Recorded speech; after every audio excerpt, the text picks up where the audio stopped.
You are listening to the Daily Treasure podcast produced by Mark Inc. Ministries, and I am Sharon Betters. I am so grateful for all of those women who are guest writers on Daily Treasure. Several times a year, we have what we call the What She Said series. But in this particular series, Tammy Maltby is our guest writer as a part of the Steadfast Woman in a Shifting World series. And so today I am grateful for her generosity in allowing us to share with you devotionals adapted from her book, The God Who Sees You. Look to Him when you feel discouraged, forgotten, or invisible. Today's devotional is called Give Yourself Time to Heal, but Don't Stay in Camp Too Long.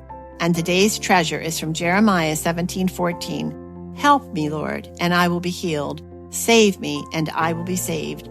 For you are the one I praise. Letting go essentially means giving up on getting your own way in life, loosening your grip on the way you thought it was supposed to be.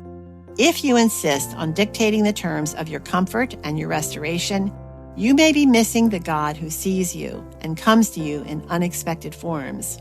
Letting go also means expecting the reality that you don't really get over a severe loss.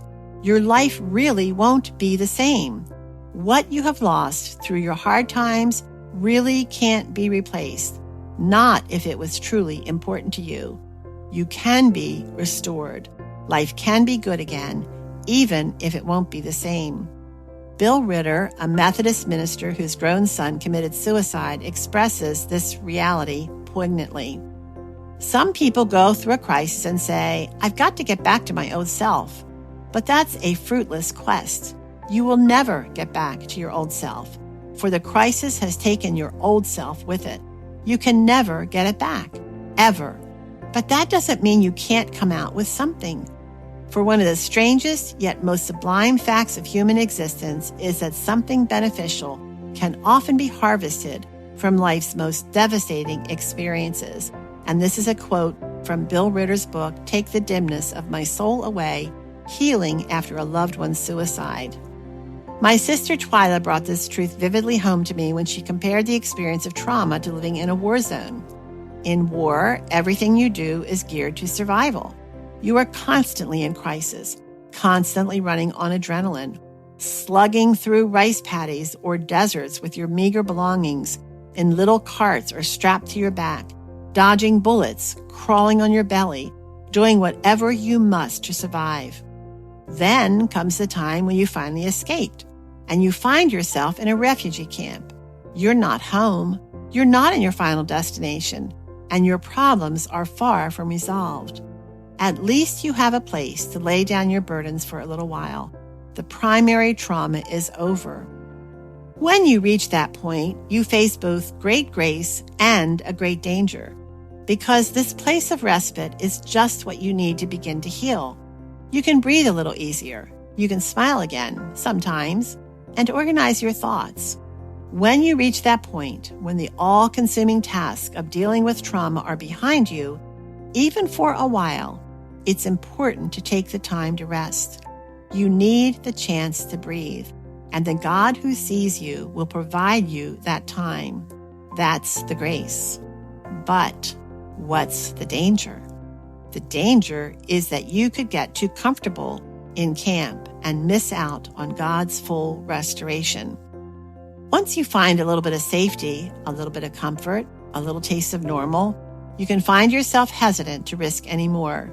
So you stay in the refugee camp and refuse to budge. You become like the Jews who stayed in Babylon instead of returning to Jerusalem, or the leaders who became distracted in building God's temple. You've been traumatized once, and you just can't bear the thought that it could happen again. Everything in you tells you to hunker down, to cut your losses, to settle for a little bit of happiness. So that's when you need to act counterintuitively. You need to pick up your life again and move on down the road. You need to choose the discipline of restoration. The truth is, there are times when I'd rather do almost anything than discipline myself to do the work of recovery from a hard time in my life. The nature of the work required for recovery can be surprising. We may not even think of them as disciplines until we begin to try them in the wake of a trauma. Tomorrow, I will suggest 9 disciplines that help me walk a steady path when the earth shifts beneath my feet. Each one is rooted in Scripture. Sometimes I feel double grief for a brokenhearted person who wants to know, as my friend Mona did, when will this horrific pain go away? I wish I could pick her up and move her past the hard work ahead of her. I know that as she accepts the discipline of restoration, slowly, very slowly but surely, she will not only experience a break in the horrific pain, but she will grow deeply in her intimacy with Jesus. Is the earth shifting beneath your feet? Ask the Lord to prepare you to hear only His truth in these disciplines and direct each of your steps as He redeems your pain His way. Father, as a maid waits on her mistress, we wait on you, serving you with full expectation that you will provide for our every need. Show us how to live redemptively in this broken world, especially when it is our own world that is broken. Friends, thanks so much for joining us for the Daily Treasure podcast. And before we go our separate ways, I want to share with you one more treasure from Scripture, because that is the basis for everything that we share with you. And it is from Psalm 27, verse 1. The Lord is my light and my salvation. Whom shall I fear? The Lord is the stronghold of my life. Of whom shall I be afraid? And I have a feeling that someone listening right now needs to hear that scripture. And so I'm praying for you today as you walk by faith that you will cling to the promise of His presence. I also want to encourage all of you to check out our Help and Hope app, where you can download it for free, the Help and Hope app. And we love to say that then you have hope in the palm of your hand. Make sure that you allow for notifications so you don't miss one free resource.